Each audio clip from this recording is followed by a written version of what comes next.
That's a good looking board. That's a good looking board. What do you think?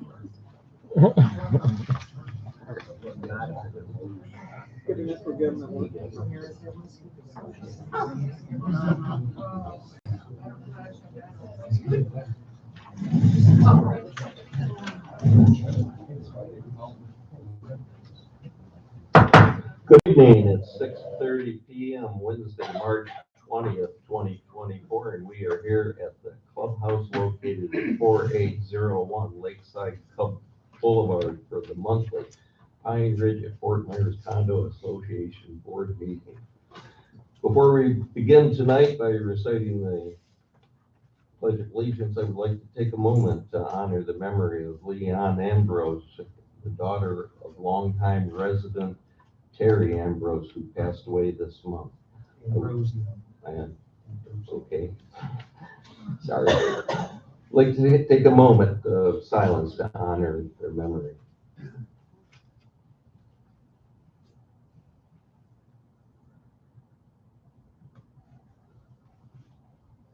Thank you.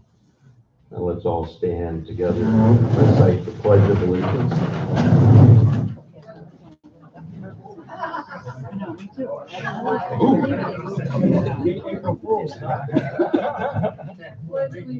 I pledge allegiance to the flag of the United States of America and to the republic for which it stands, one nation, under God, indivisible, with liberty and justice for all.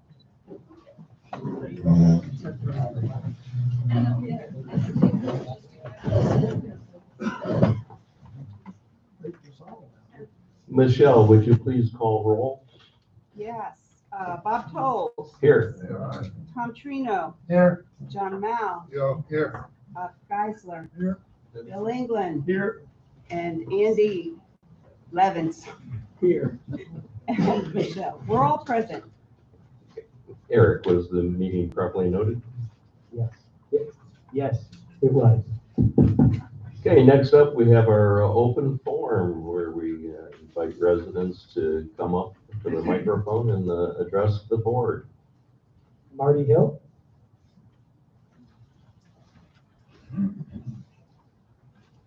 Thank you.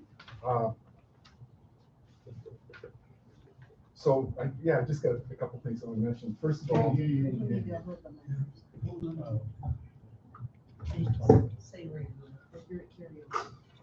hear me now? Yes. Okay. Marty Hill, 9610 Windsor Club Circle. I've been here for almost 15 years. So Loud, speak louder, please. They can't hear you. okay. And the other thing is, we want to get everybody that's at home enjoying this performance to have good audio. Got it. Yeah. All right. So again, Marty Hill, 9610 Windsor Club Circle. My wife and I, Joanne, have been here approximately 15 years. Anyways, one thing that I've always been enthused about is all you guys that volunteer to do things, being on the board or some of the different committees, landscape, coffee clutch, social club. I mean, this whole community is made up of volunteers, right? I mean, the whole community of Pine Ridge. So the more that we get people involved, the better Pine Ridge does. And I know a lot of times, like I was yesterday met Ron, over here, Bob's brother-in-law, and found out that he is very good at electrical, plumbing, and a lot of different things. It's like, boy, that's great to know, because maybe I could reach out to him. Electrical is one of my shortcomings, but there's people here that have talents, that maybe an attorney or legal experience. Maybe there's engineers, certainly other electricians, plumbers, roofers. And I think sometimes it's good when we all can go to those type of people and maybe pick their brains. And I know that I was talking to Bob also about it, that a lot of times you guys know who does it, but I think there's a lot of people out there, maybe we don't know their experiences or knowledges. And I don't know how we communicate that, maybe in the email that goes out or just a newsletter. Maybe somebody would be willing to help if they even knew that they were needed. So I think sometimes that experience would really help all of us. And I know myself, I was 30 some years of construction. I've helped numerous times, got on the roofs and looked at things for Eric, but I love when people ask me to help, and I think a good majority of people do that, but if you could maybe have some type of, I don't know, newsletter or guide, and just not everybody that lives here wants to volunteer, but I gotta believe that Tom is really good at electrical. I find hard to believe that Tom would say, yeah, let me just look at that proposal. Or maybe Bob is really good at plumbing. There's a lot of plumbing going on, he can look at that. Or Michelle's really good at legal things because she worked for a law firm for years. Heating, I think you worked for, but whatever. So I think if we sent a letter out, or newsletter, or email, and maybe just got a list, maybe there's half a dozen plumbers, half a dozen this, 3 of those, and 4 of these different things. I think that would be helpful in making everybody work better, including the board as a resource. I'm not saying it's not being done now, but maybe it'd be better to have a list. I know, like the landscaping crew, I don't know who's ahead of that. Is that? Raise your hand. Oh, okay, so good. That's great. And I know the little bit I try to help, but yesterday I noticed these shrubs or the new palm trees or something up here on the side. A lot of them look like they're dying, so no big deal. But I took 2 5-gallon buckets of water and filled them up 3 different times and watered them. I don't mind doing it, but I saw it, geez, and we're gonna plant shrubs, so let's make sure they watered. So, but again, if somebody knew I was wanting to help, I would help. Another thing that's just the list thing. This has been kind of thing on my mind for a long time. We never seem to have enough parking at times, and that recycled dumpster, it just seems to be a really bad spot. I mean, even if there's no cars on there, getting in there, turning around, is difficult. Then if it's full of cars, or if they're playing cornhole, or we have a St. Patrick's Day party going on, it's just a difficult spot. Ron and I were talking about yesterday, and I've talked to Bob a little bit about it, but maybe locating up here right next to where we used to put all the old TVs and furniture, and even though you're not supposed to put stuff there, there's quite a good-sized pad there, that we could, put the dumpster in there, maybe take out one shrub, a little bit of masonry work, and would fit in there. Then when people come in, they can drive in, put the recycling in, and still circle around. Here, you got to back in and out, and so on and so forth. It's just difficult. So, and plus we pick up a couple parking spaces, and I don't think losing it down there. Just my thoughts. Thank you, Marty. And I've got one other thing. I guess that's it. I didn't mean like that. No, I think that's it. So that's it. I guess I'll look at my notes. So, but thank you. Thank you. Thanks, Marty. Whom else do we have, Eric? That's it. Well, those reflect a lot of the thoughts that the board has had, and that has been an ongoing thing. We do have a lot of people that come to Eric and say, hey, this is my expertise. So all thoughts that we are working on, and I thank you. So do we have a motion to read or waive the reading of last month's minute? Can I make a motion to waive the reading of the minutes? A second? I'm assuming no discussion. All in favor? Aye. Motion passes.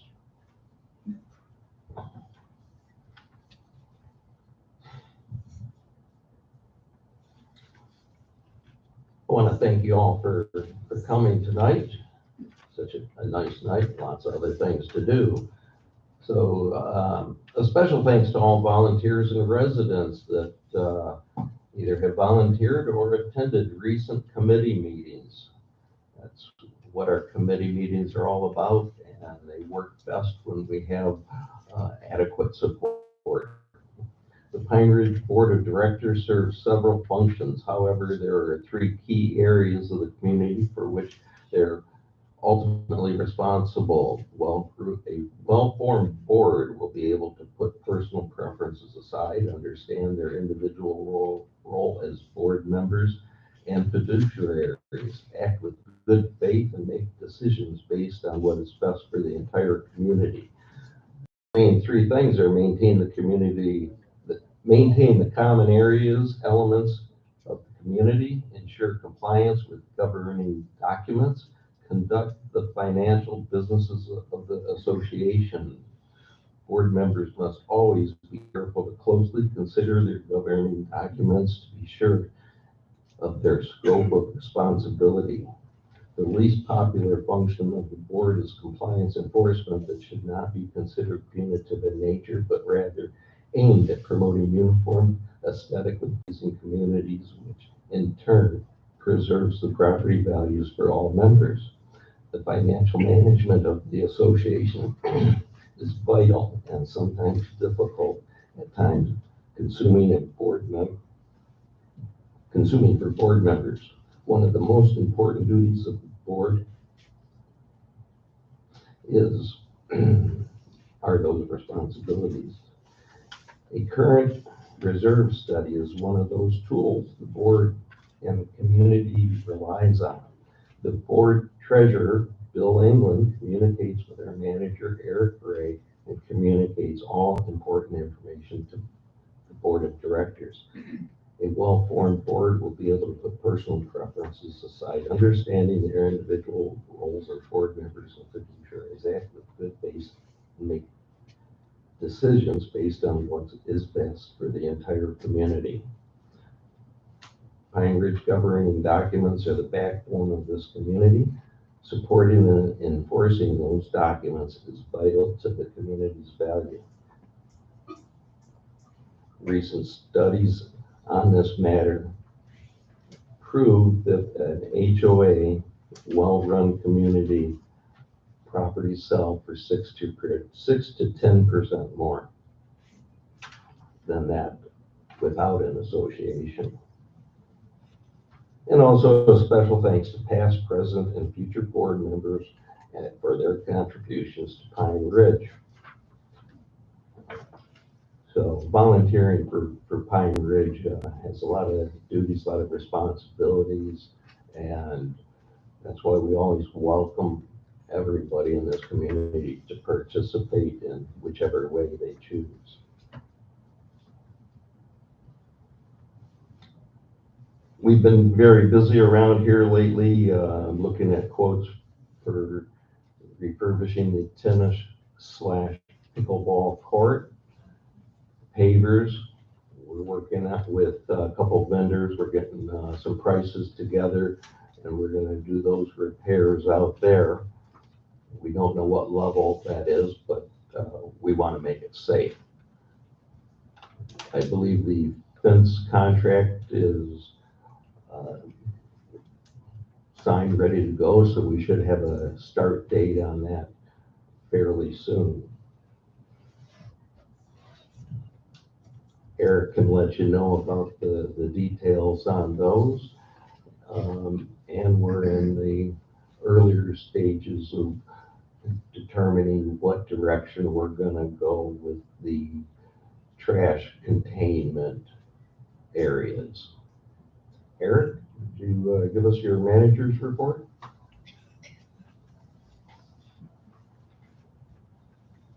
Sure. Good. Can everybody hear me okay? This microphone?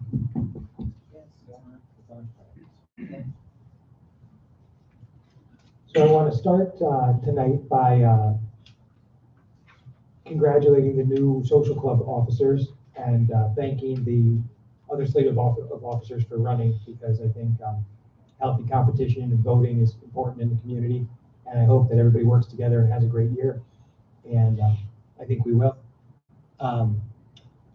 Bob was talking about the paver repairs. We've got some pretty dangerous areas around the spa that we're going to be working on getting fixed right away. I would expect in the next week or 10 days, you'll see crews out there doing some work, and they'll have certain areas roped off that need to be repaired. And the spa may even be closed for a day or so if it needed to be, but we're going to try to work around it. So you guys, they should be out here like 4 or 5 days. This is more of a Band-Aid repair to make it safe out there for everybody. And we're going to look at more complete repairs that are permanent moving forward, but we need to button that The fence around the pool, we got everything finalized, other than we're changing out one material, the material that faces the pool equipment by the spa there. There's a different type of fencing that looks a lot better, and there's going to be a lot more soundproof, and kind of looks like a rock wall. It's pictures of it. Is going to increase the price of the project a little bit, maybe by about $1,000 or $1,500, but I think it's going to definitely be worth it, and it'll give us an idea of what this stuff looks like and how it is. But it's called Simtac, is what they call it. I would say we're 6 to 8 weeks, 6 to 10 weeks, somewhere in that range. So about 2 months from now, the pool that should be done. The main reason for the vinyl type fencing there is to knock down the noise from the equipment room, especially when that jacuzzi is running. The additional cost is to make it look a little more aesthetically appeasing from the inside of the pool area.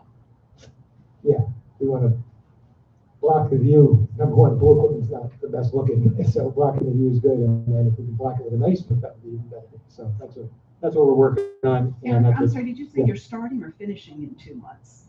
For the it should be fence? done in 2 months. Okay. Yeah. You know, I say 2.5 just in case. You know. They have to get the permit from the county, and so. We updated our access control system for the pool, and I think almost everybody's gotten their pool cards reactivated. The new system, we were working on software from 2001.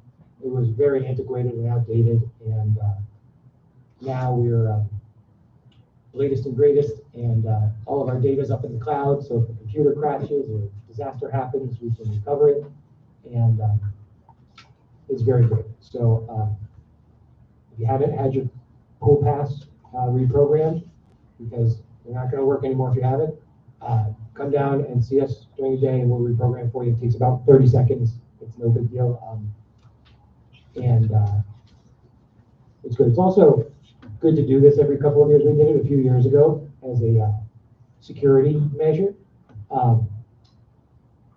You know, these cards can get passed around. Renters can buy them, or owners that move out, and maybe they give it to a friend or a family member that lives in the area that doesn't have access to a pool. And next thing you know, there's some people out there that don't look like they should be here. Maybe they're trespassing. Doing something like this, auditing the system in this manner, and then making everybody come and check in and making sure they belong here is a great way to keep that secure. You know, and I consider it maintenance of the system. But this time it was kind of forced maintenance because we had the software issue, but it is maintenance of the system. The fire extinguisher inspection for the year is done. It was done last week. Fire alarm inspection. And these are on only the big buildings, the 2- and 3-story buildings. And those are good to be on Friday, the 22nd. So if you hear your alarms going off intermittently on Friday, more likely than not, it's them testing the alarms. It's not a fire, but still be aware. But more likely than not, it's them testing the alarms. That's Friday, the 22nd of March. And we have dryer vent cleaning. The outside cleaning of the dryer vents from the roof is going to take place, I believe, March 28th and 29th. Weather, depending if they can't go on the roof that day, or it'll be the following, right? The interior option, which is something that we offer. It's normally like $150 or $180 to have the Lint dryer vent company come out and service clean out your dryer. We have negotiated with them a discounted rate, and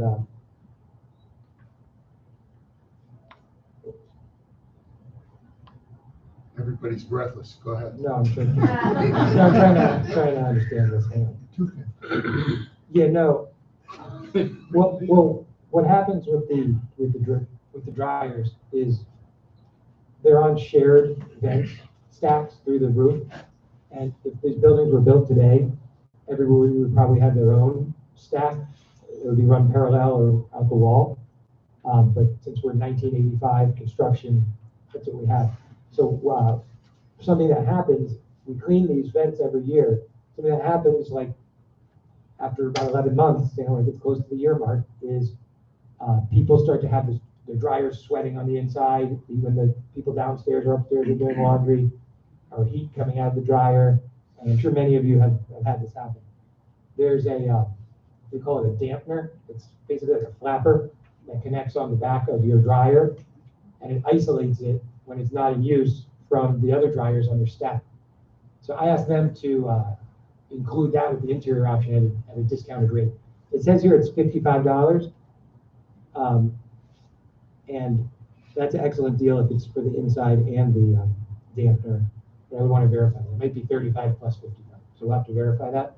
But I highly recommend those to the people in the multi-stories, especially if you've ever experienced that problem, because it isolates your dryer from the others. It's going to protect your equipment and resolve the issue. Because if not, just about every year, depending on how much laundry your neighbors are doing, it's going to clog up a little bit. But that will be the last week of March. And that's it. Short and sweet. Eric, are they gonna make that available to the villa owners also? Yes. They haven't in the past. Yes. Yeah, that's going to be a flyer posted, and you contact the vendor. And when you contact them, you'll say push 1 for this, push 2 if you're a group HOA. So you can push 2, and then you'll register like that. Thank you, Eric. You're welcome. Bill England, treasurer. All right. Get this party started.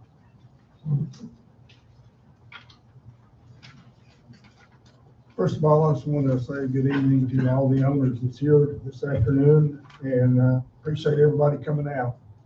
Can't hear me? Now you can, I guess.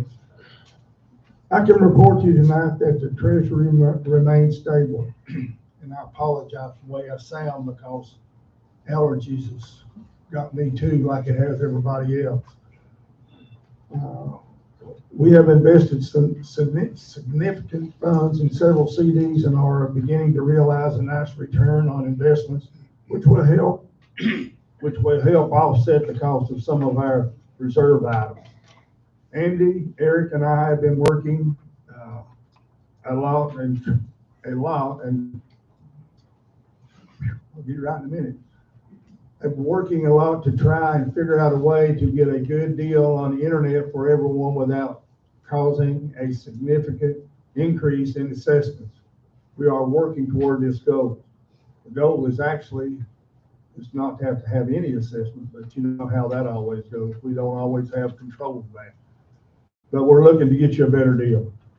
Looking ahead into April and over the summer, we will have to comply with the law enacted in the wake of the condo tragedy in Surfside and have all the 3-story buildings inspected for structural integrity, as well as reserved for the specific items outlined by the law.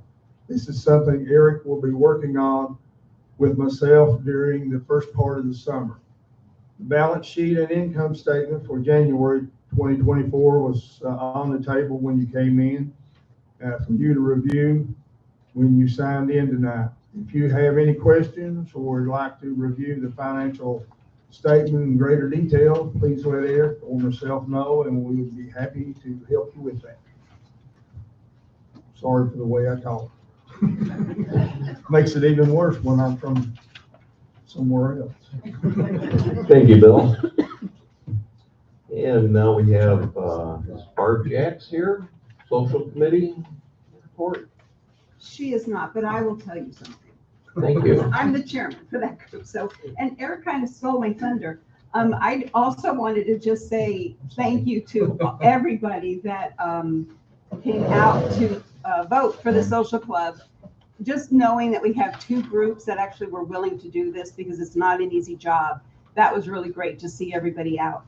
Hopefully there are no hard feelings because one group wins and one group doesn't. Hopefully now that everybody will be able to work together to accomplish what everybody wants, a little bit of everything. The whole community is actually the social club. The group that you saw that we voted on was just the board, but the whole community is a social club. And I just want to reiterate to everybody, if there's something you want to do, come to the social club meeting, make that known to those who are in charge. Be willing to step up. We've been talking about volunteers like ad nauseum tonight, but that's what it is. We are all volunteers and we all want to make this a great community. And I think that we can. We have in the past and we certainly can continue. So just thanks again to Barb. She will take over at her first meeting in April. It's the first Wednesday of each month, and I think they're still having their meetings at 6:30, so I encourage everybody to come. Thanks, Michelle.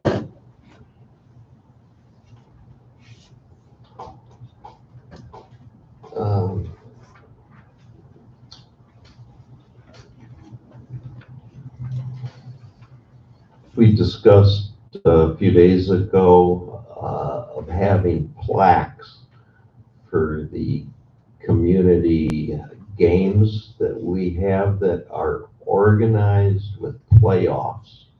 So we're talking about shuffleboard, bocce ball, bags. I think that's it. So we're gonna have plaques, the little brass things got your name on it. So for example, with the cornhole competition, we've always had a winning team out there, and they've usually won a very expensive trophy from the quarter store. So this has grown in all aspects, whichever event that I'm talking about, every one of them has grown quite a bit. So we'd like a little recognition. So plaques, and to identify the winners. I think there's like 10 years on there, if I recall right. So those will be coming in pretty soon. I even came up with a name for where we hang them up, the Wall of Fame.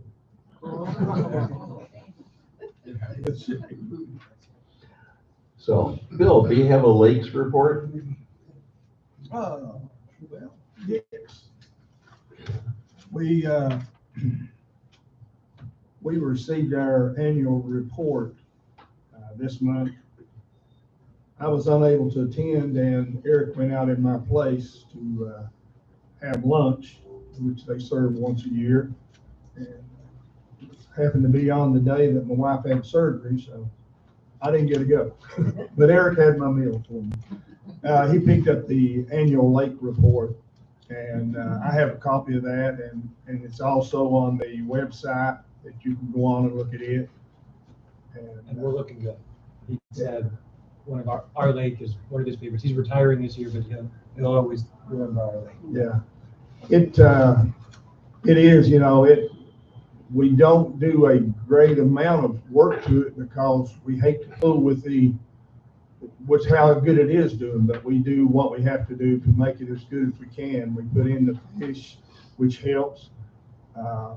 Different types of fish. We put in catfish to try to help control the mosquitoes on the lake, and those have worked out real well too. So, and if anyone's got any concerns or questions or whatever on it, just let me know. But like Eric said, overall, every time I go in to pick up something from him, which is once a month, we get a monthly report. He always comments that it's one of the best lakes around. So hopefully it'll remain that way. And it is getting a little better as far as the clarity goes. I've noticed it also. So, and the fish are starting to bite a little bit now. So hopefully that'll pick up also. So we can have some good fish come out. There's 8 and 10 pound fish in there, and some bigger than that. But if you can figure out how to get to the middle of the lake and get them, that's where they're at. Unless you throw dynamite, I don't know. But, There's a lot of alligator out there. yeah. A lot of different wildlife as far as birds and so forth. We've been getting a lot of different ones in there too. So that's all I know. Sorry. Thanks, Bill. Tom had a rules committee meeting the other day, well attended, a lot of input on that. So Tom, do you have a little report for us there? I do. Thank you, Bob. Yeah, we had our first rules and regs meeting in the last couple of years. As Bob said, it was very well attended. We had 8 residents that showed up. And I was pleasantly surprised and pleased with this because the last rules and regs meeting we had about 20 months ago, not a single resident showed up. It was 2 board members and Eric, and that was it. You know, these rules and regulations, sometimes they're great, sometimes people have issues with them. And I can't encourage you enough to come out and voice your opinion, give us some input. What's missing, what's maybe overboard, or things that you're not pleased with. As a result, it ended up being a couple hours long, and we had a lot of things that came up, many things that I hadn't even thought of. So it was really good for me, having studied the rules and regs, to get input from some of the others. We're going to have another meeting the first week of April. I'd really like to have as many folks attend that as possible to get your input. My initial intent was that it didn't seem to be there would be any updates or changes. Everything seems to be going fine. But after the meeting with these folks, I'm going to reevaluate that. I'd like even more input. Look for a notice to come out. It'll be on the website. You'll get an email about it. I don't have an exact date yet, but in the first 10 days of April, because the more input we have, the better we can get these organized and enforced. And one of the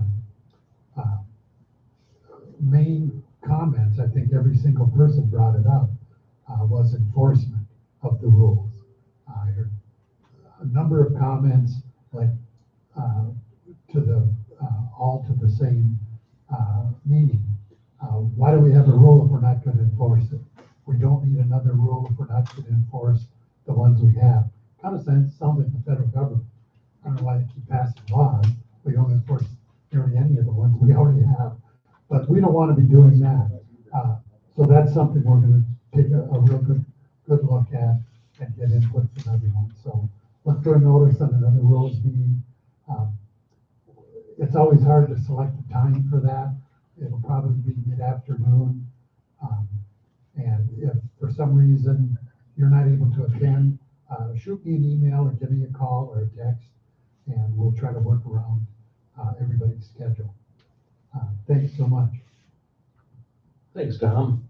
And yeah, I heard the main theme of that was rule reinforcement. It's not the committee that makes that does the reinforcement. It's the committee that takes their findings and they get reported back to the board of directors. Just to be clear, Tom knows that, but maybe not everybody. John, how's our safety and lighting? You also had a great meeting outside in the heat. I've deputized 8 new gentlemen to be on the safety and lighting committee. Does this work? Oh. Yeah. So we spoke about, I'm only telling you this, that I need some more light bulbs. So I need, when we get the funds from the new adjusters accounting. So we need 3 poles for the rear of the lake. On those poles, we hope to have cameras. I'm working with my landscape entrepreneur over here. He's telling me that we could hook up some cameras. We need 1 pole at the corner of Sailview and Lakeside, We need another pole for this area down here where they're gonna be putting up their fence. We wanna make sure that that's accommodated. And we need a replacement pole for Randy Johnson's pole that's out in front of his house, Building 102. building 102. 4701. What's wrong with that? It's been run into several times. The weed whacker, Time for a new one. degrades it. Oh, it's one of the old poles. Time Yes, for a new yeah. one. I'm not looking for a concrete one there unless we get lucky. The entry gate, as we all know, there's 2 lanes up there. And when people are coming in the guest side and they get ready to go, and we are sitting at the other, waiting for our gate to go. It's not a drag race. Please let the other people go first. And most people will figure it out. But, I think we need to put in some striping there that condenses it to 1 lane, because there's a lot of people that don't get it. We also spoke about putting a green walking and bicycle lane on Lakeside, so that some of the people that really don't pay attention to the people on bikes and the walkers, we want to keep their safety. If a resident is out walking early in the morning, put on a safety vest, something reflective, and carry a flashlight with you. And as always, pepper spray, just in case. Yeah, it's not. We talked about the seawall, and I told everybody at the meeting, we're still waiting on the adjuster's report. So that's my report. Please be safe. If you're leaving soon, make sure that you get your bicycles out of the racks, put them inside, so we have some more room and during the summer, we can do some more work. Thank you. They rust pretty good when they're outside in this summer weather here. Bob, you've got a couple back-to-back reports going on. Yeah, we got the landscape committee. I hope everybody noticed all the work that our volunteers have been doing out at the front entrance. We had a crew out there 2 days doing pressure washing, cleaning up the rocks. If you noticed when you came in, they're now rock colored rather than black moldy. And the posts around the guardhouse have all been cleaned up, and Dwayne's in the process of replacing the reflectors on the white posts that separate the drag strip lanes on the way in. So yeah, I was really thankful for all the help that they've been doing out in that area. Regretfully, most of them, the volunteers, are going to be leaving to go back north for the summer, so we hate to see that happen. Try to talk them into staying the whole year, but they keep wanting to go back. I've had some questions about mulch. We're changing over to environmentally friendly mulch, but we're not going to be doing it as a one-day wholesale remulch of the whole place. You're going to see it happen in stages, hopefully to reduce our costs of how it's done and everything. So one of the things that you'll see, and I had somebody the other day checking, you'll see some volunteers who are going to be going around the neighborhoods with their clipboards, looking and inspecting trees and plants and mulch and the landscape type of things, so that we can then put together a plan on getting these things done. It's going to take a while, and hopefully we can get the whole place done quickly, but it's going to take a while.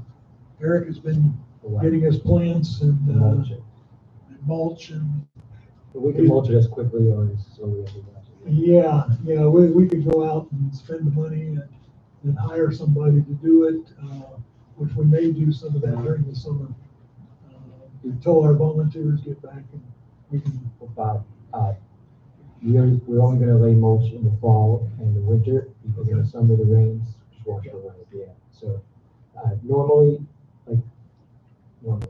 Down in Naples at the nice, expensive communities, where I worked before we worked here, you would mulch twice a year. So when I got the job here, we didn't mulch, we mulch 0 times a year. So we started doing it once a year, and we've done pretty well with the once a year. So sticking with that, or differently, but we want to do it at certain times of the year where it's not just going to be. Or if you've got some place that, really looks ugly, let us know and, see what we can do about sprucing it up for the time being. And that's about all I've got on the, landscaping right at the moment. And I really don't have anything to report on planning right at the moment, so I'll skip that one. Thanks, Bob. One thing I'll say about the landscaping, Noel had planted those flowers that I bought at Home Depot at the intersection by the 4-way stop sign. And those are the most beautiful flowers I've seen planted like that in the ground in a very long time. So They've worked out well. yeah, good job planting. I've had some comments about the palm trees that were just planted along the road out here. Skip got us those palms at I don't know how much, but it was very cheap. And so we Stolen. and Noel planted them out there, and we got the sprinkler guy to turn the sprinklers on. So, but one of the things we've had happen, we've had problems with the sprinkler system. I think you'll notice out there the day before yesterday, the sprinklers were on for all day long in one section, and we had to shut down the system again until the repairman got here today. I haven't heard what he, yesterday, yeah, Wednesday. He's had some electrical problems and shorts in the ground and some things, but which is yeah, constant, it's an old constant system. and normal maintenance. I mean, Yeah. Electrical and water, usually that's where the problems come in. So there are shorts and different things sometimes. What happens when you see one of those zones on stuck on it is usually something with the valve, and that's why we have to shut the whole system down, or else it'll just continue running. Fortunately, it's lake water and not city water. Yeah. Hey, don't pump them. We won't drink it all. We won't drink it all. So yes, we do have a row of palm trees, as Marty mentioned, watering them. Skip gets out there, he's watering them too. So we also want to be careful not to drown the palm trees out there. So a lot of people in there takes care of them. So greatly appreciate everybody's effort there. And if you see irrigation running at odd times in different areas, that could be where there are new plantings, and we put special zones on during the day. So the program is worked on. So I know I personally noticed it on in a lot of different spots. Unless it's running all day. It's running all day. Let us know. Let us know, please. All night. Let us know. So we have some old business. If you recall last month, we have some update on our hurricane damage and claims. Eric, could you fill us in? Sure. So, as I think most of you guys know, we had a hurricane, Ian, one of the worst that we've ever had. With quite a bit of damage. We were fortunate compared to some of the people who really lost everything, but we've done quite a bit of damage. We waited over a year where they deliberately delayed our claim, and it wasn't until right before the first of the year when they distributed to us $251,978.42 or something like that, which is excellent, $251,000. Then I started to analyze what that is for, each thing. $200,000 of it was for mailboxes and fences and things like that, and 50,000 was towards all of these different roofs. And we've got over 100 roofs in the community, and there were at least 37 of them with what I would call significant enough damage that they should be listed on the page. There shouldn't only be 4, 5, or 10. And some of them for very little money. The adjuster that the insurance company sent out wrote his final estimate for $865,000, of which they paid out to us $252,000. Okay. Now,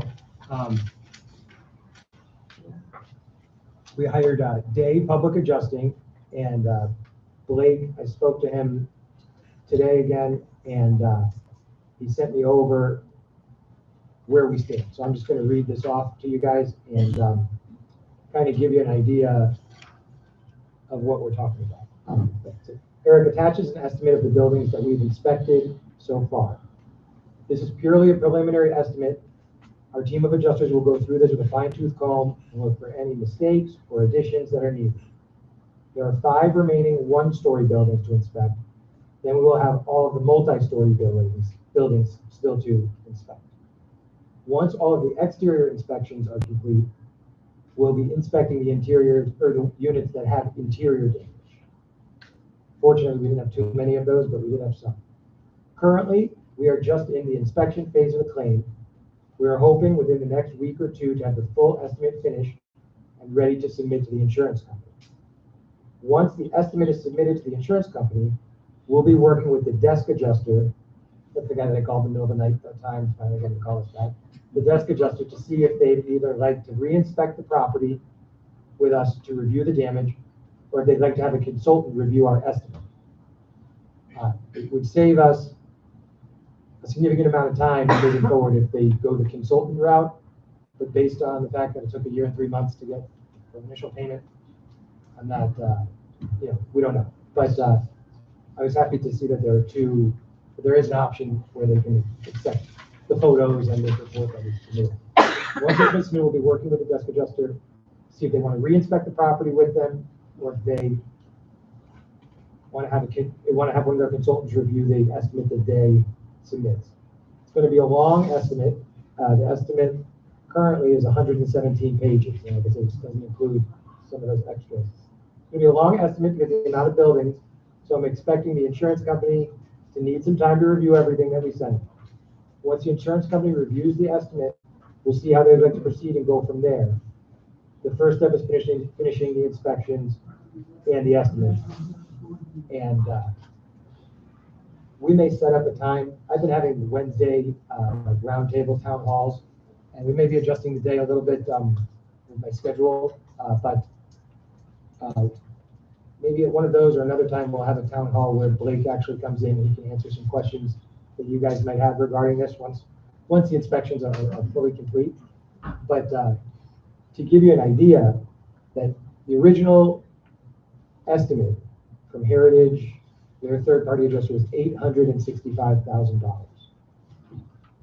The estimate incomplete, that only includes the villas, except for 5 of the bigger villa buildings and the 13 multi-stories, is $2,587,223.80. So $722,000 less.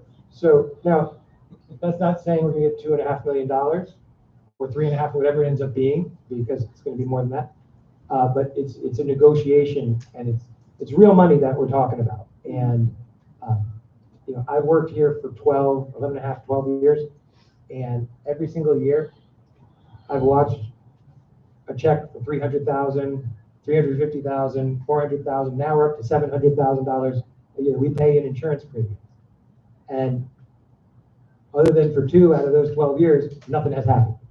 They've just we paid millions of dollars, and the one time something happens, for them to try to $252,000 sounds really good until you see that it's 10 cents on the dollar, and they're not even complete. So I don't like this process any more than you guys do, because it's very cumbersome. The insurance company doesn't like it. It doesn't make it easier on anybody, but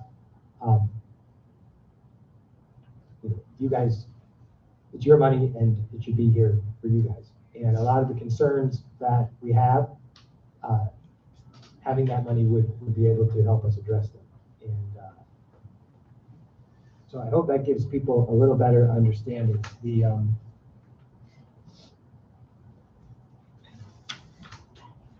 So, but it's a negotiation. What they, so somewhere in between, and Bob knows a little bit about this from working in insurance with cars, when you have to add things and have adjusters.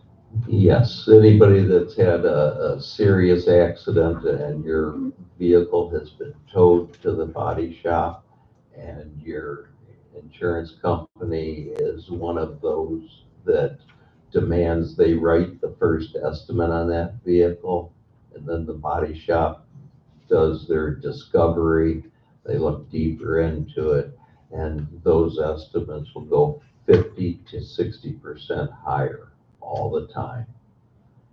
And I warn people that if you have a minor accident and you're driving your vehicle and you go into one of those claim centers and they're gonna cut you a check right on the spot, there's a valid reason they do that. That check probably won't cover your repairs. They hope that you cash the check and never get the car fixed. So I'm not surprised at those numbers that Eric threw out there. Yeah, and I think that I met with several adjusters, and I think that we do have one of the best in town. They're doing a very thorough job. I got the impression every time I've met with him that he does very well with this public adjusting, so he's good at it. And like I said, it's all contingency. The one good part of going through the first process of getting the 252,000 and now continuing on is he's paid 10% of whatever we recover, and minus the 252,000 because we already recovered that. So that saved us $25,200. But I wasn't anticipating it being $3 million. So we're in a strong position to get more money from them. I actually spoke with Laura Ambrose, our insurance agent, today. She wants to schedule some meetings to let us know where the market stands coming up next month. So I asked her, just tell me where the market stands over the phone, you know, and she said she's seeing it go up about 15 to 20% across the board, or generally. But that's a lot better than last year when she was saying it was going up 100%. So she said the market's softening up a little bit. We still have till July till we renew ours. I don't know how this big estimate will affect it, but this is going to be a good thing for the community, and it's getting you guys the money that you pay insurance all these years. You're supposed to get the money when the bad thing finally happens. Thanks, Eric. Do any board members have any related questions for Eric revolving around the claim? I do.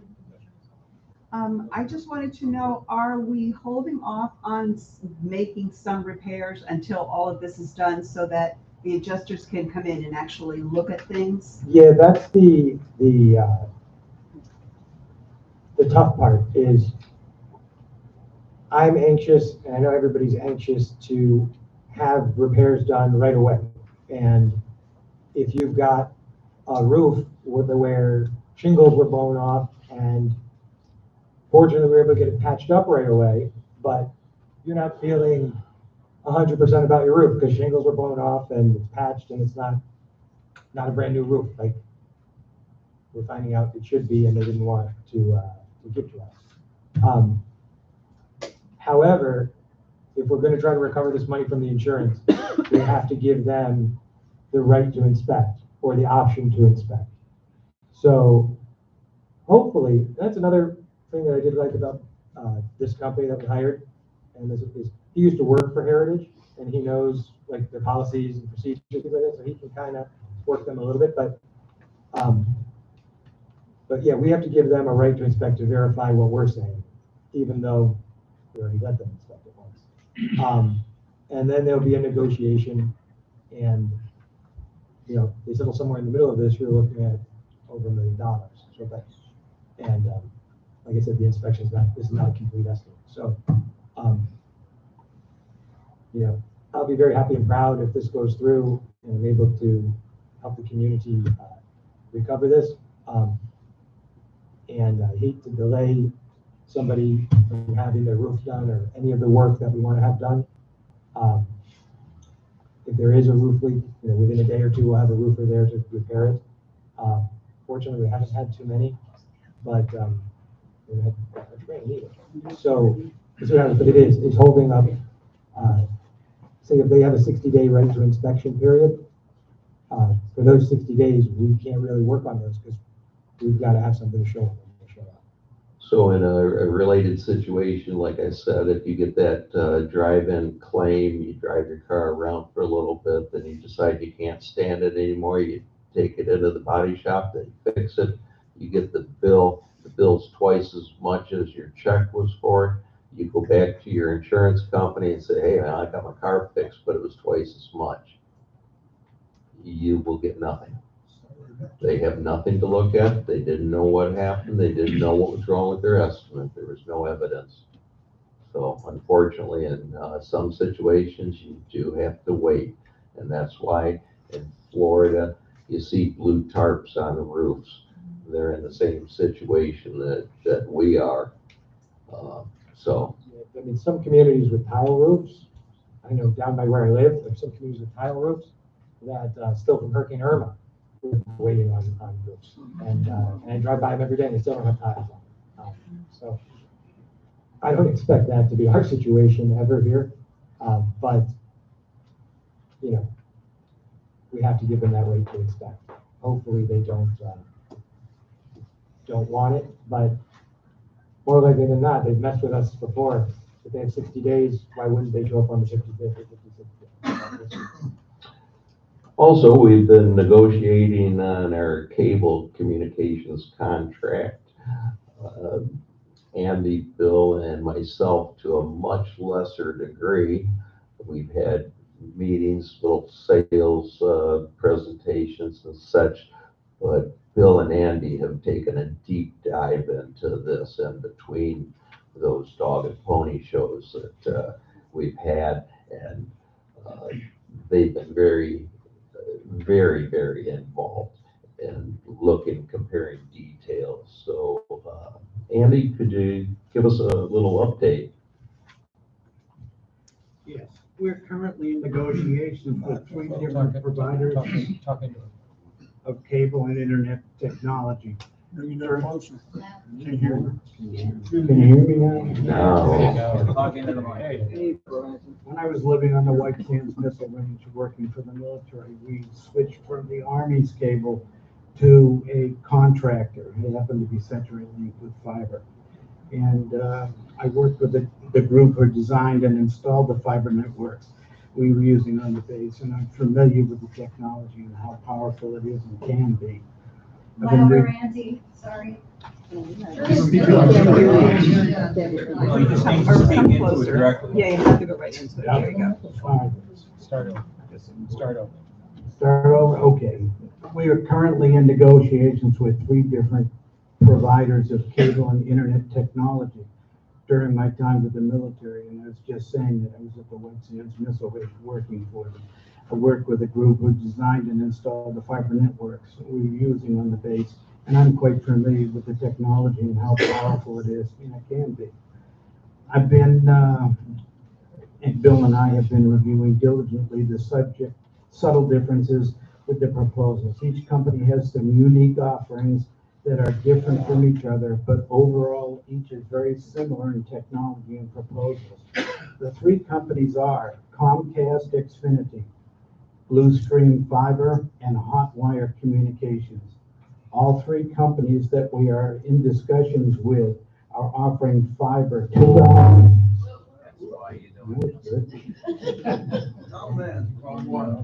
Fiber to the home solution, which is the best that is available. It will offer almost unlimited speeds and opens many future possibilities.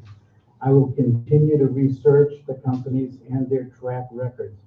I have asked Eric to take the lead on negotiating the best financial agreement offered by each provider, and he has been driving a tough bargain with all of the companies.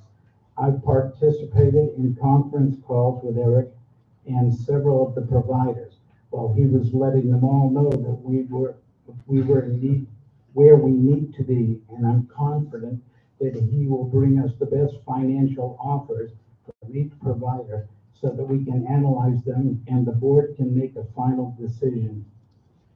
And this is important. The goal we have is to either negotiate a price that will allow us to offer both TV and internet service included in the assessment that won't dramatically increase the budget, or negotiate a program that will allow for a discounted internet rate for everyone and eliminate the issue we currently have where everyone pays a different amount for the internet service.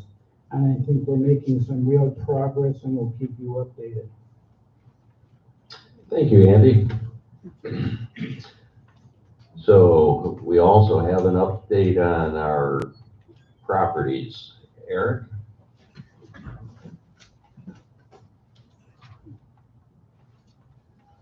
As you guys know, we have, hello? Okay. As you guys know, their association acquired 2 properties last year. 4681 Lakeside Club Boulevard is one of them. That one was on the market, not generating a ton of interest in sales right now, but it's a very, very nice unit. And an opportunity came where a gentleman was looking for a 1-year rental. He's here for work with the state, an engineer, and he was pretty desperate for a rental. He had rented one that somebody else had rented, and so for $1,750 a month for 12 months, which is excellent rent for us here, comes out to $21,000 for the year. We did some analysis on that, and the cost to keep the place going is about $10,000 per year. That's the dues, the taxes, and if any breaks, insurance, that type of thing. Which means we'll be profiting $11,000 or maybe even a little bit more than that. Right now, a 1-year CD at the bank is around 4%, 4.5%. You can get in the 5s if you go a shorter term. This is going to essentially get us 5.5% over the next year on this money. And on top of that, we get to keep the unit. So it's going to go up in value. Hopefully the mortgage rates drop, the economy changes, and a year from now, we're able to sell the unit for more. That money would just be parked in the bank anyway. So that was a very prudent move. 9540 Windsor Club Circle is the other one. That's the villa that we remodeled. It was in really bad shape, and remodeled is very nice now. I spoke to the person who was very interested in buying it this morning. They indicated to me that they do in fact want to purchase the unit, and we're going to finalize a contract and a price early next week. So if everything goes according to plan, that will be complete. So we'll have one unit that we became kind of an accidental landlord, but to our favor, and another one that will be sold, and we'll get that profit in the bank. So as long as that goes through, if not, I'll be reporting next month. I have a good feeling about this one. And the renter that we have coming in here, we feel was a great candidate to rent to. Correct me if I'm wrong, but I believe he's a civil engineer working on the I-75 project that's going to interfere with our daily lives pretty quick if you've been paying attention to what they're going to do to this stretch of I-75. Him driving in and out of here every day, he's going to be thinking about how he drives. Yeah, that's smart. But yeah, the fact that he's on a 1-year contract also, just to be down here for work, that's another thing, because we're not looking for a long-term renter to hold this thing long-term. But currently, we're able to beat the banks and also let it gain equity for a year, I think is all right. And with the other feeling was we have a handful of owners here that have their condos for sale. So this is a great opportunity for us to pull back from the market, wait until perhaps it will be much better in a year, and give those others an opportunity to sell theirs, which I'm sure they are a little more in the need. But hopefully it goes through and everyone we can say, good job, we got them both done. May I add just a little bit to the cable? Certainly. Our intention was, when we started with this, was to have this presentation for the cable where we could have that tonight, but we're still in the negotiation process. We're meeting with Comcast tomorrow, isn't it? Yeah, Comcast will be here tomorrow. We've got some of the other companies next week. It's interesting, I was doing some negotiating on the phone yesterday with one of the representatives from one of the competition, the competing companies, and we were getting down to the meat and potatoes of what we really needed it to be. And he said, maybe if I could bring my vice president in, and maybe if I explained it to her, she would be more likely to say yes than him trying to do it. And I said, well, what's her name? And he told me her name. I said, what's her last name? I said, oh, I know her. She used, 6 years ago, we were negotiating with Comcast, because we were negotiating with, this was the manager there. Now she's the vice president at the other company. So it's interesting, but I think that's good that we have a little rapport and she knows a little bit about us, and maybe that will help us out. But the goal is to either have it where it's affordable to fit into the budget, where like if your dues go up by X amount, but your personal bills go down by Y amount, which is more, then it's a bonus for everybody. Or we want something where everybody pays the same price. When you move in, you could say, this is who you call to turn your TV on. If you want the internet, it's this price. So you can tell them right at the office, and everybody pays the same. I do not care, I never cared, but this was the big bone in contention we had with Comcast 6 years ago was we want everybody to be treated fairly in the community. We don't want people to be on promotions and then get this surprise bill after 12 months and even not even the bill, it's getting upset and then having to call and this. I don't want you guys to have to get upset for any reason like that. So the goal would be one of those two, in my view, and I think the board is on board with that. But that's the plan. But right now, Comcast makes a lot of money off just the internet part with you guys. It's unbelievable. And 83% of the people in the community have the internet through Comcast. Thank you. Moving on, we have some new business. We don't have much new business. I see the joy in your eyes. We've got a lot of good committees going on. As you see, there's a lot of work behind the scenes with the different committee members, via the board members and everything. We have a great participation. All of the board members are involved in one way or another in these different committees. We have an additional committee that doesn't get a lot of notice because there's not much going on with it. It's based on a document that was developed when this community was founded. It probably had some updates on it. But I'm calling for volunteers to join an architectural review committee. The architectural review committee will include 1 or 2 Pine Ridge board members. We don't want to have more than that on a committee because of influence.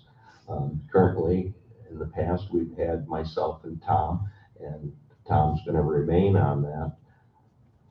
We also look for resident owners to be involved in the committees. You have to be an owner to be on a committee. The committee is responsible for, I'm going to say, maintaining the association architectural documents. The committee will also make recommendations to the board of directors with respect to modifications of the Pine Ridge Architectural Manual, which was initially approved by the Pine Ridge Board. I would like to have a meeting March 27th at 1 p.m. for anybody that would like to come down and be involved, or just come to the first meeting and see what's going on and never come again. That would be fine.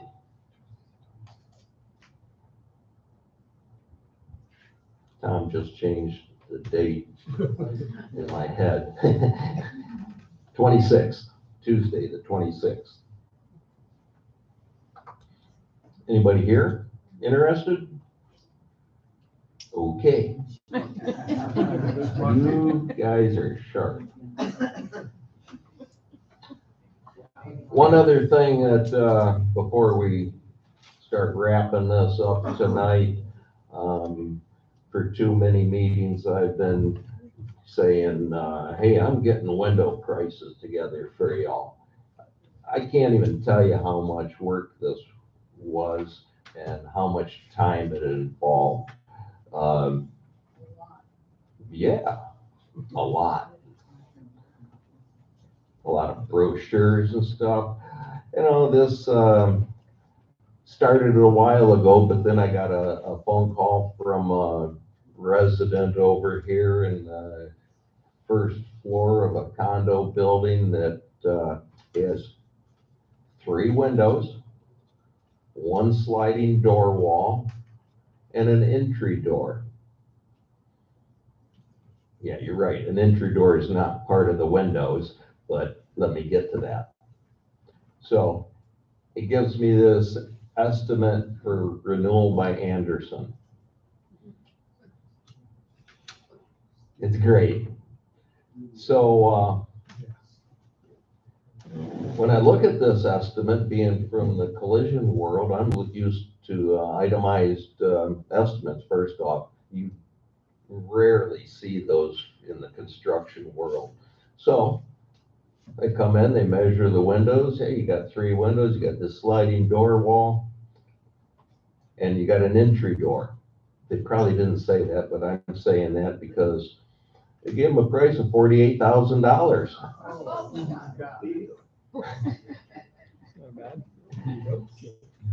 But they liked them, and they gave them a $13,000 discount.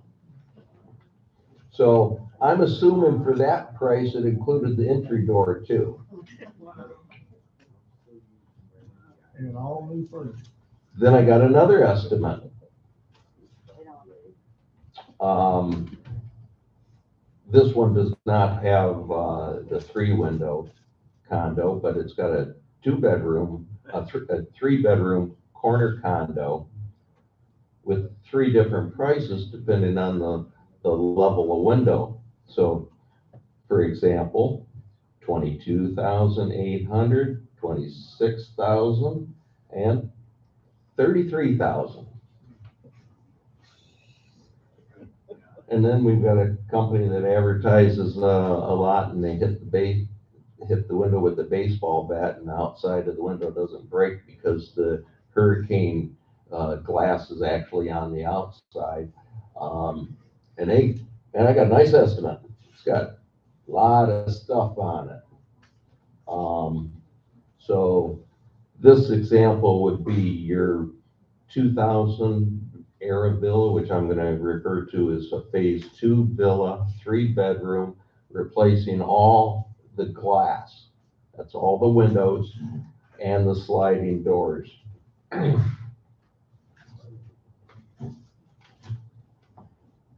was 42,000. So these windows are cheaper than Anderson, because there's a lot more windows one of those. Um, got estimates from Lowe's.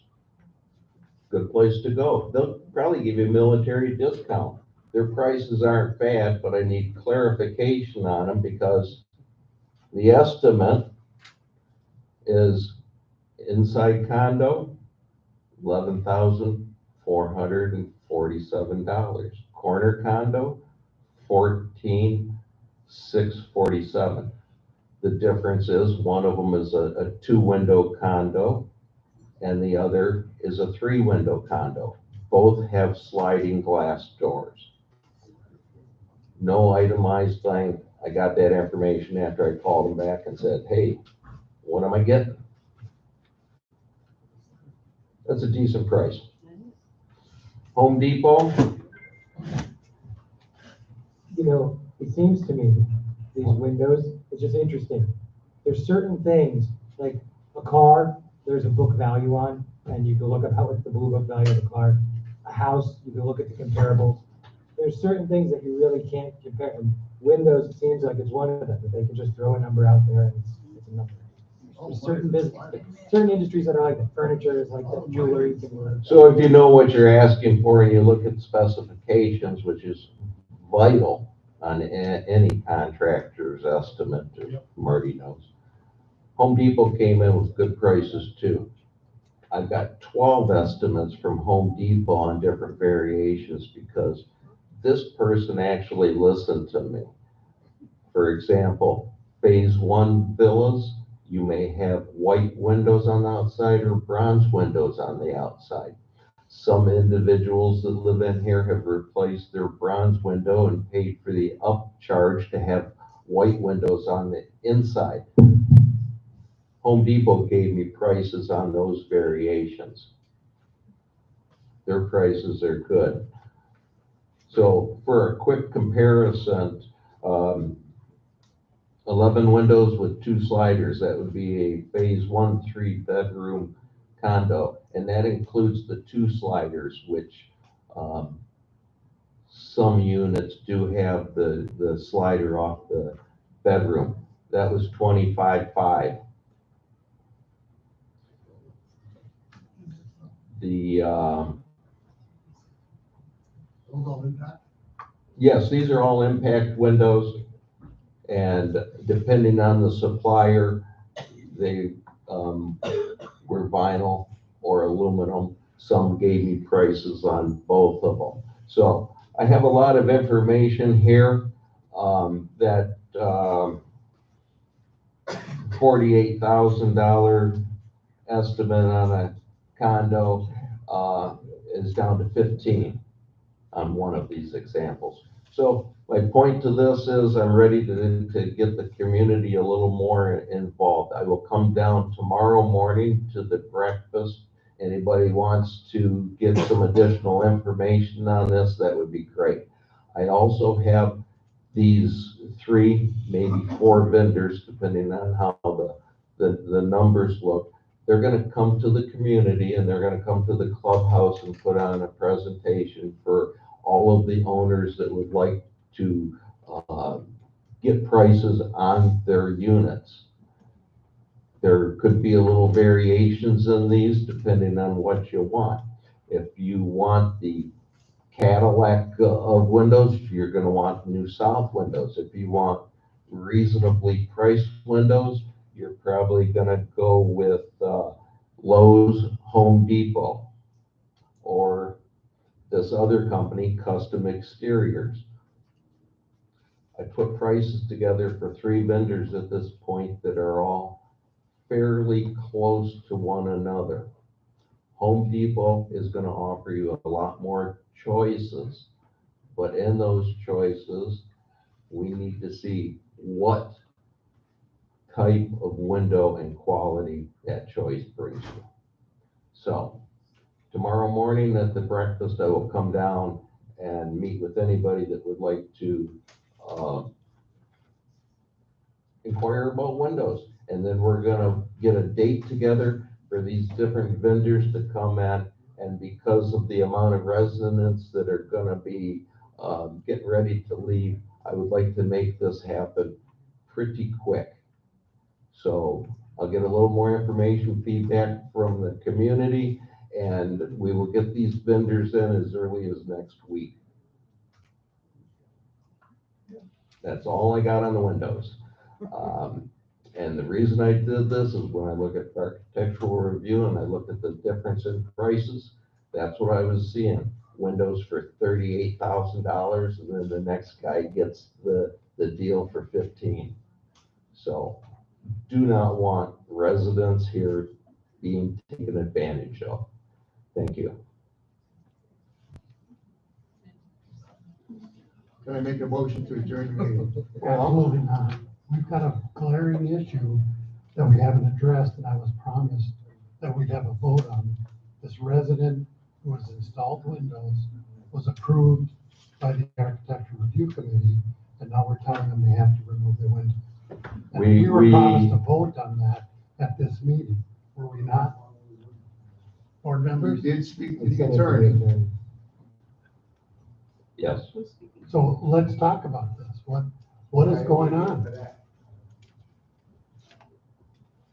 We met last week with these people and refused to give them an answer, and I was instructed that we would have a vote of the entire board on this issue tonight. Does anybody else here recall that? That was my understanding as well. Has anybody made a motion? I make a motion, based on the architectural review application that the Muellers put in for their windows that included 3 slider windows that should not have been approved, but that was approved, signed off on, and they went ahead with the installation. And then we've come back now and said they have to replace the windows. So I'm making a motion that we make an exception because it was the board of directors mistake in approving these windows and allow them to keep the windows that are installed. Do I have a second? I second. Any discussion? Yes, what was the attorney's advice? Thank you. To discuss it with him before you discuss it as a public meeting. You should have let us know that, Eric. I thought that I did, but I guess I did not, but that's okay. Either way, there's a motion in a second. There's a motion and a second. Any further discussion?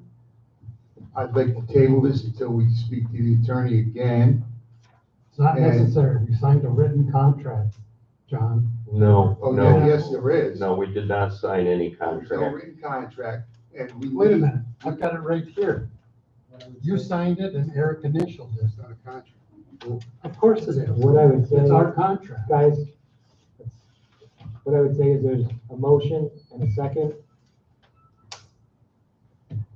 That needs to be addressed. You want to call a vote or All in favor of allowing the resident or question? or table?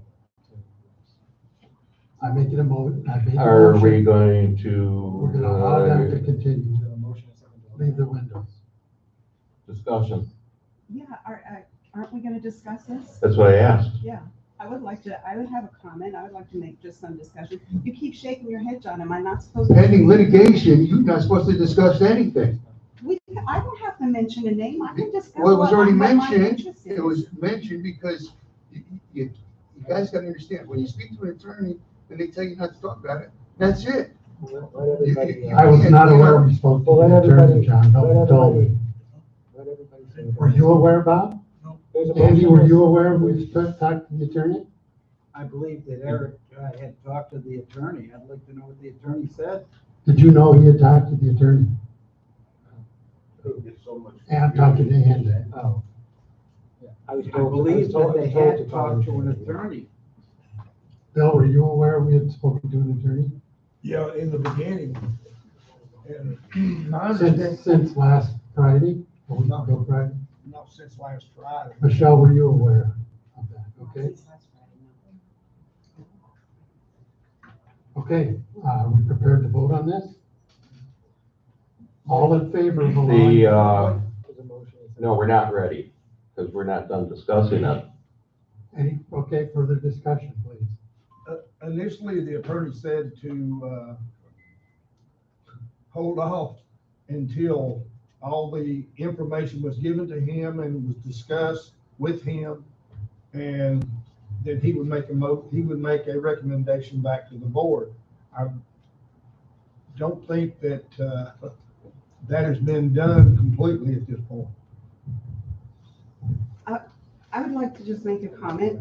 Since we're talking about the attorney, and what the attorney is going to do is come back and either say, you have a leg to stand on or you don't. With regard to this, you followed your own guidelines or you didn't.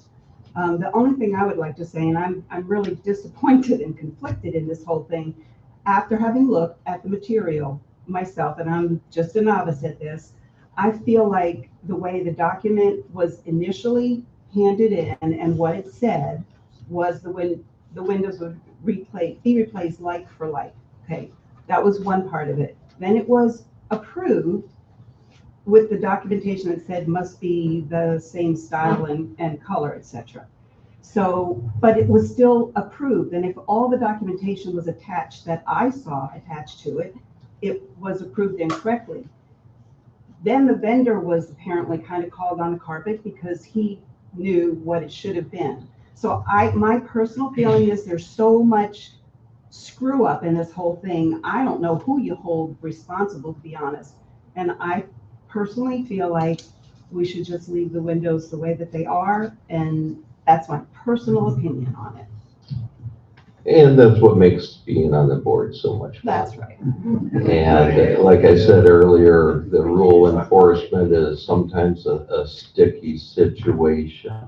So as far as everything goes, Tom's going to show you this, and they have graphics in this one, and shame on me. I didn't open it up.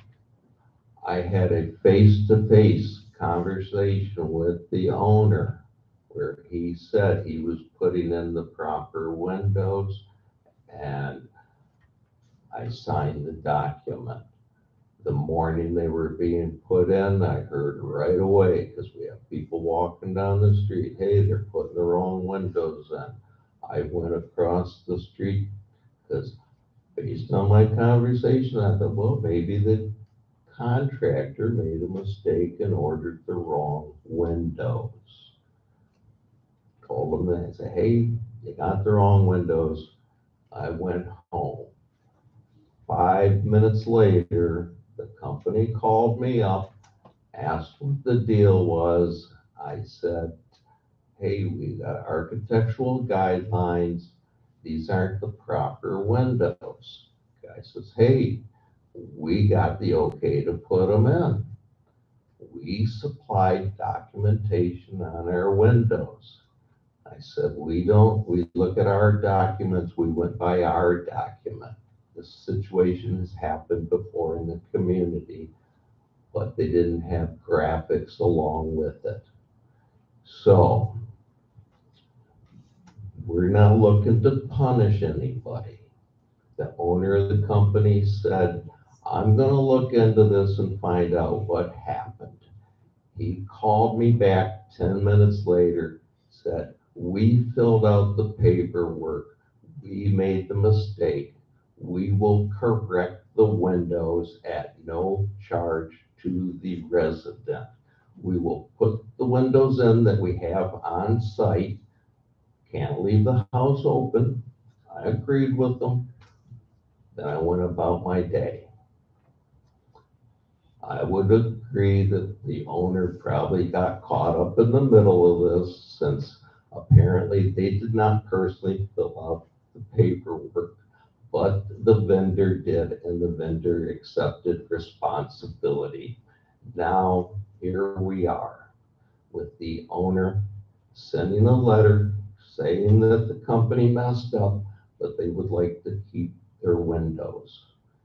So as a board, we're stuck with a situation of selective enforcement, and where do you stop or change allowing certain modifications?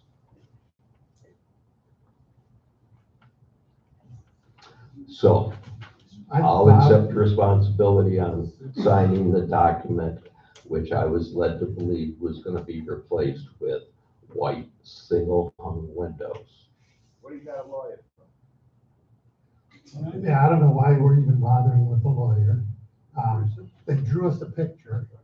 Every window, each individual of the 7 windows is drawn up. There's slider, double hung slider. We as a board signed this document and gave them approval to install those windows. And that's just what these people did. You said the manufacturer changed it. No, the manufacturer did not change it. This is what they ordered, this is what we approved. The contractor's willing, To say he would change it? he said he will, but the customer doesn't want it changed. What's the bad? They have a written contract with us, yep. Bullshit, Anyway. the guy made a mistake. No, you didn't, we made the mistake. And the new letter that we got from the resident said that it was the contractor's fault. There you go. So, bang, he's already agreed to replace them at no extra charge. He comes in, takes the other ones out, and everybody has the exact same thing. There you go. What's the problem? And my feelings on this type of situation is when the board makes a mistake like this, the board would accept responsibility. In this case, the vendor says they made the mistake. Now, why didn't I flip open the pages and look at it? Because I had a face-to-face with the owner, asked him all the correct questions. Not all estimates are the same. This is a one-line estimate, says replace windows with a price. That is why we go by our document. Could our documents be a little more stringent? Yes, they could be. As far as some people look at our documents across the board and see what you might say is a loophole. That's all I have to say. Mr. President, may I please make some comments? Yes, approach the mic Thank you. so that we can all hear you. Thank you very much for the point of personal privilege. I'm really upset about this. Who are you? Oh, I'm sorry. My name is Tom Donahue. I live at 9572 Windsor Club Circle. Former board member, correct? I'm the former treasurer, yes. When I was treasurer, the president of the board was a former General Motors executive who ran a company, General Motors. And he stressed over and over and over again what the role of the board was and what the role of the management was. And this is a really good example of the board making really bad mistakes. And I'm glad you took responsibility about it. Thank you. And I hate to say this just as an individual criticism, because that's not what it's here. The owner's wife, has a medical problem. She can't raise her arms to a certain level. So what you're requiring, and I was here when that was written, that policy was written. It was written by Jerry Long, and he worked really hard on it. When the board approved that policy, that was fine. But in this case, she can't open the windows up and down like this. She can only move it this way. So that's why the windows are the way they are. Now, my main point is, this was not a board function. That should have been management. Bob, you shouldn't have signed it. That was management. You're president of the board. The board makes policy. You set the manual. It was not just me. I signed off as architectural review. Eric signs off as the manager. We thought we had two checks going on. Are you chair of the architectural review? Yes. Okay. The architectural review makes policy. Yes. You do the architectural review and you make the manual. and then you recommend it to the board, and the board votes on it. And then the manager manages it.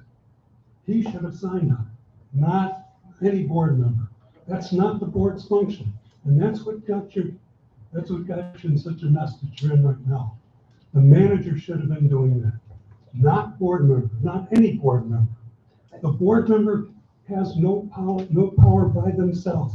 You have power when you act as a board and you're sitting as a board like now. And that's so important. Our community starts to fall apart when we got 9 managers. We have 1 manager, and he should manage. I'm sorry, Bob, I don't mean, it's not personal.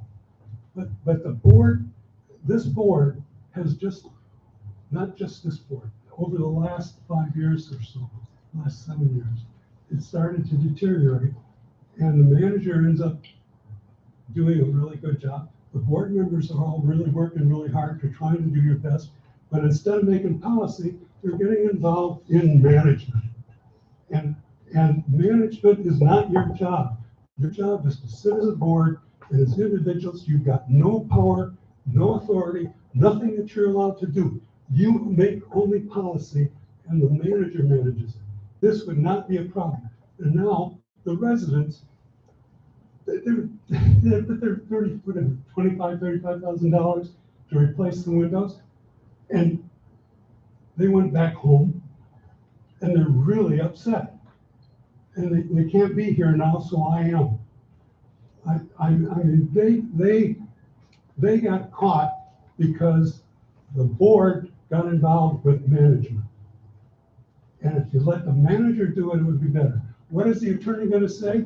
I'll tell you what the attorney is going to say. You don't have a case. You got to, not only the manager signed it or initialed it, the president of the board signed it. And John, it is a contract. If it involves money, and it's between 2 individuals. We have no money in it, Tom, and I believe you're wrong, because you're defending somebody that came up with 3 different stories. What's right is right. You got the guidelines. The guy already said he'd come back and replace him at no extra charge. That's the way it goes. Everybody's got to have the same thing. If I let them get away with it, 75 other people can have an orange colored window, a brown, Only if the board approves that. I don't want The Lee board Diane approves here. it. The board approved. The board They approves it. signed it. The Yes, board approves Tom. orange windows, then they'll have windows. Tom, I agree 100% with what you just said. It is a bad situation. Don't want to see anybody penalized. John's also corrected what he says about the story. We wish that in the beginning, and that's what we told them, that they just said, hey, I've got a problem. I need an exception. That would have been great. Now we have a situation. Why do we get 2 signatures on architectural review? Because we had a situation where we had one person, the manager, sign it, and the same type of thing got passed where the coding was there for sliding windows, but we don't know coding that the manufacturer uses. And in that case, the supplier replaced windows that were incorrect in that unit, which is down the street from the one we're discussing now, which makes this all a difficult situation. Nobody on the board wants to see somebody hurt, penalized, or anything else. I was hoping to come to a resolution for this situation with the board without dragging the public into this situation, and I regret that it has evolved to this point. Especially when the owner isn't here, it's especially difficult. And the owner did not want us to talk about it. Well, I know that the board works really hard, and you're all doing your very best, but please don't get involved in management. Please act as a board and make policy. That's the real problem. I've ridden up and down Blackbird, and I looked at all the windows, and there are black ones, there are gray ones, there are brown ones, there are white ones, and they're all different. Some of them, if you look at the window treatments, it makes it look like we live in a slum. And And I look at that particular, those new windows, they are beautiful. I would agree with her. They're beautiful. So I would like to resolve this with the board, and I don't know if the rest of the board agrees, and we can table this for a little bit and have some calm discussion and come about a rational decision, or if we want to move forward. I have one question, because I know they want an answer from the board and we have to make a decision, but I think we can only vote when we're all together to have a full vote, right? And we're not allowed to do that unless we're at a meeting. So are we gonna wait until next month? Or, Well, they're not coming back for 3 months. Why are we gonna rush it? Let's find out what the attorney says, table it till then, and then get some more input from the attorney. Are we gonna do what the attorney said? Are we gonna do what he says? Or Or we get a new attorney. we gonna go attorney shop? Yes, we always follow legal advice. so you have a valid point in that they're not gonna be back. So if we end up having to wait until, I hate letting somebody hang in the midst at this point, but, because they're not gonna do anything, but, so if we wait until next month to actually have a vote, because if we have to have a vote, we can't do it unless we're all together, and then that has to be at a meeting, so, if I'm correct in that. You guys can have a special board meeting for, with an attorney to discuss, legal matters. Okay. But minutes have to be kept, and, and we can only talk about it specifically the matter. But I can tell you what Brad's articulated to me is that if the person does have a handicap and can't, or is disabled and can't lift their arms or move the windows, reasonable accommodation is what they call it. And that's what he advised. He did not say that he could go into court or mediation necessarily when he said he didn't know what would happen. But usually when somebody has a medical thing, a reasonable accommodation is made. And Eric, what did the attorney say about the contract we approved for these people? That seems to be clear cut. I don't care who said the what reasonable when, accommodation this is contract has to be honored. It's the right thing to do. If the vendor said he made a mistake, No, he didn't. Oh, He did not make the mistake, and he didn't say that. No, she said that. No, he said he was willing to change the windows Right, that and we then she approved. wrote another letter that said that the vendor Doesn't made matter a what she mistake. said, John. Oh, it doesn't. This matters. No, This it doesn't. contract. If We she drew made the up 3 picture. stories, Tom, Guys, Let's have a you want 3 stories? conversation. Calm. You were told that you shouldn't be talking about this. They asked I not was to not talk told about that. it. You were sitting at the meeting with us, and she said, we don't want anybody to know, and you brought it out. I think the chill, they're putting the chimney through my skylight. And it's acceptable. It's a medical. Yeah. Turn it in, nobody's gonna read it, you can do what you want. You make good advertisement for being on that. So Architecture. I'd like to table it. we're gonna table this and calm down a little bit. The owner, Nick Messer, did tell me on the phone that they made the mistake, that they filled it out. The problem is we've got a longtime resident that's stuck in the middle, and we need to come about some sort of a fair, agreeable resolution without punishment. Thank you. I'd like to ask for the meeting to be adjourned. Hold on. Oh, I'm allowed to do this, sir? yes, you are, absolutely. Well, Pat Durkin. 4260 Blackberry. 4620. Nice going. First of all, I'd like to thank everybody for doing one hell of a thankless job at times. You're very good stewards of our community, each and every one of you, and of our money. So, bingo. Number 2, and this takes us a little different direction. You were talking about putting stripes in at the gates to kind of narrow it to one lane.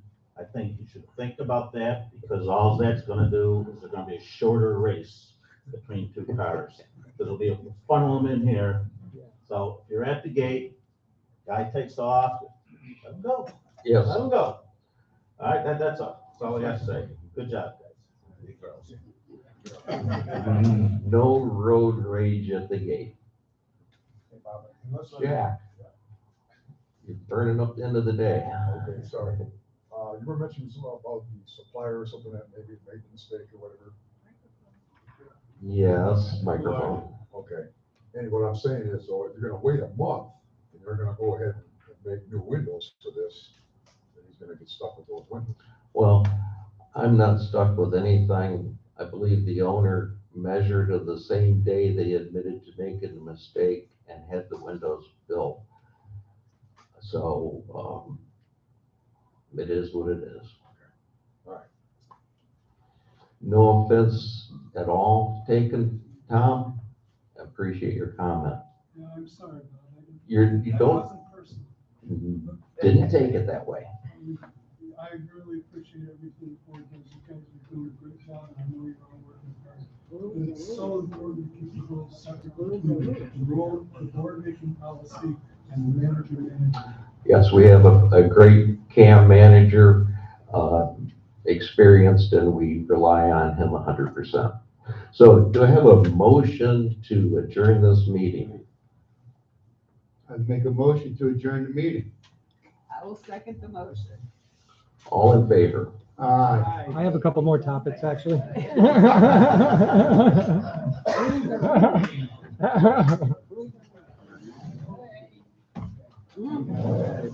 Just two more things I'd like to go over.